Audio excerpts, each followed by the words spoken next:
One of the teachers of one of my teachers, Ajahn Buddhadasa of Thailand, who's a much loved and respected teacher in the 20th century, he used to always begin his conversations or his teachings or his engagement with the community.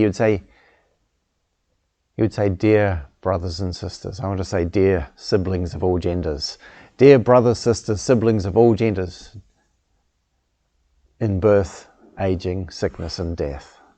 So he would say, "Dear companions in this reality of human existence in which we are all one family in our shared encounter with, exposure to, and being subject to aging, to sickness, to death." I used to always think, that's a bit strange, why is it in that order? Because the Buddha likewise says aging, sickness, death. I thought, I got sick long before I ever started aging. And then I encountered an alternative translation in which the translation wasn't aging, sickness, death. Because I always thought, that's strange, the Buddha's very precise and linear, and he wouldn't put them in the wrong order in the way you encounter, and it wouldn't make sense. And it was aging, decay, and death. It's like that word decay, it's like, okay, it's like that kind of sickness you don't get better from. The degrading and degenerating of capacity, functionality, well-being, ease, that is inevitably part of our experience. So aging, sickness / decay, or illness / decay, and death. And it's like, some of you are still smiling. In our culture, we tend to not want to consider these things. And the Buddha reflects on it as he actually uses the translations suggest people are disgusted by other people being subjected to this. And it's really strange because we ourselves are subject to this. It's like we look at it and go, a little bit, don't we? I do sometimes. It was really striking when I noticed the moment, or very soon after having the diagnosis of cancer, I suddenly realized my own perception, projection onto anyone else who I'd ever encountered who had cancer. Of somehow they're slightly on the edge of my world now, because I might be leaving it soon. They're slightly on the edge of my sense of community, or of my sense of, not at an emotional level, but at some other level. That, there's a sort of othering that happened. Because I could feel that I now was in that place myself. And it was like, but no, I'm not other. I'm not over there. I'm not on the edge. I'm right here. I'm in the middle. And it was very striking to see, the perception of people who are maybe aging, or dying, or dead, or ill, decaying.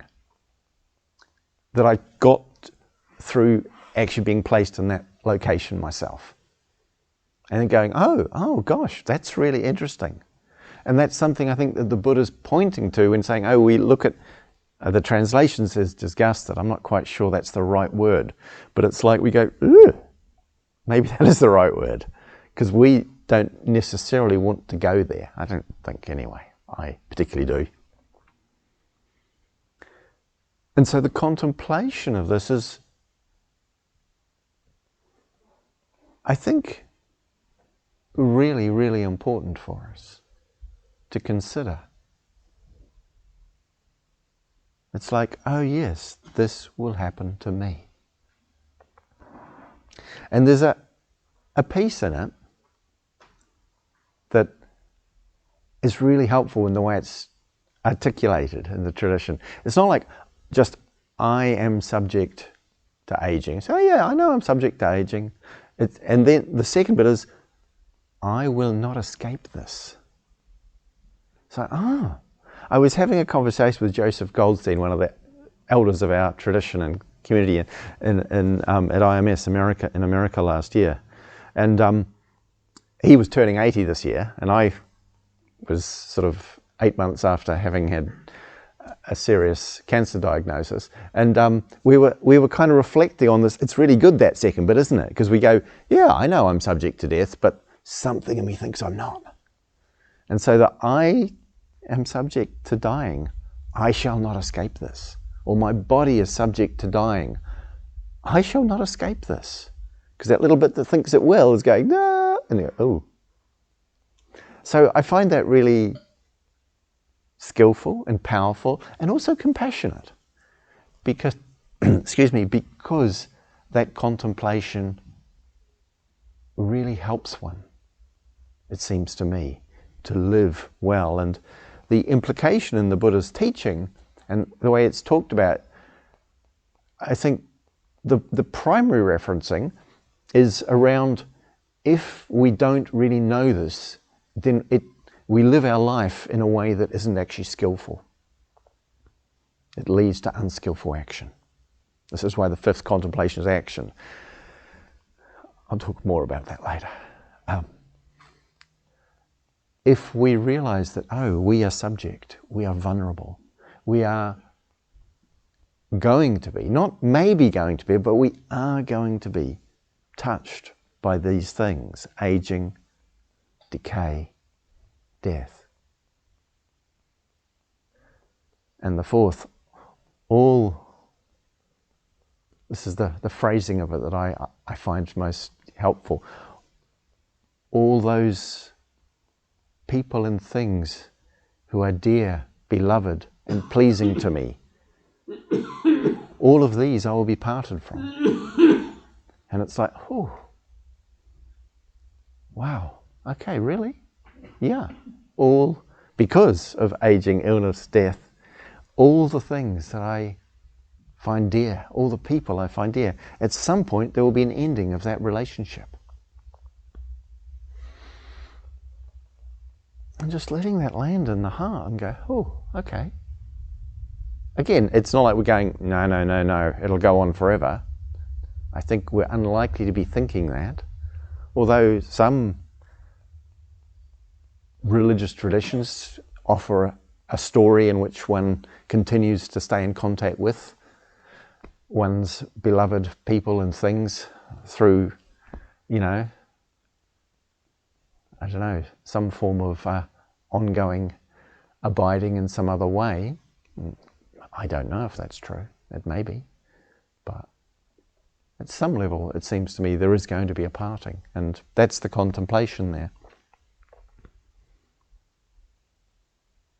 So I just want to invite you to just take them for a moment and just see what it's like to just consider in your mind if I just offer them to you and just kind of repeat them back to yourself. I'm going to take the first 4 at this point. And here's the phrasing that I find helpful. You might have your own or do it. These 5 subjects that the Buddha suggested we consider regularly. Actually, I'm going to give you a couple of different versions of them, just because it's funny how the language works differently for us, for some of us, what works. And you might, so one version of these 5 topics, I'm going to stay with the first 4 initially. I am of the nature to age. I have not gone beyond aging. Just here, feel that. If you just try it in your mind, as if you were reflecting on it, as if you were thinking, okay. And the second, I am of the nature to sicken. I have not gone beyond sickness.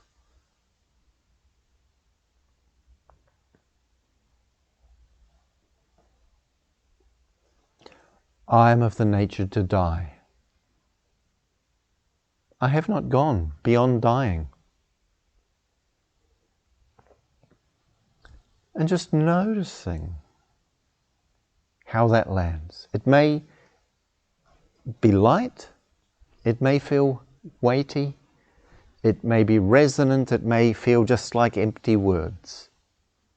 It's okay.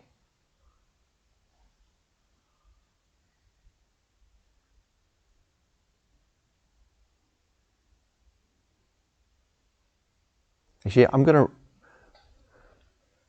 now offer another version of it, which I also, this is probably which I most like and use myself. So, my body is subject to aging. I will not escape this. Just seeing if you recite it to yourself. I thought about doing call and response, but I thought that would be a bit strange, wouldn't it? My body is subject to illness and decay. I will not escape this.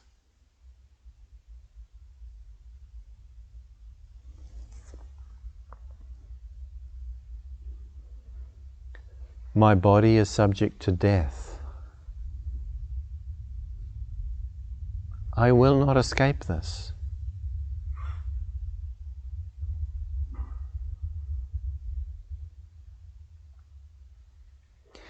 Everyone and everything that is beloved, dear and pleasing to me,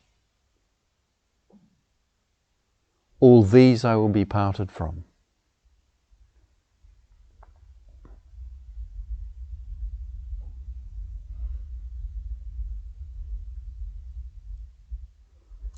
Or another version, all that is mine, beloved and pleasing, will become otherwise, will become separated from me.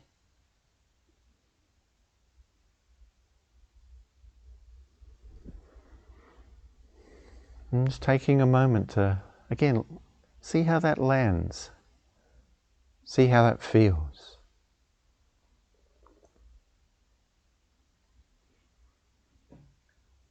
The fourth contemplation acknowledges the truth of change. Things will become otherwise than they are now, as well as, in a way, the loss born of separation, born of impermanence, born of mortality.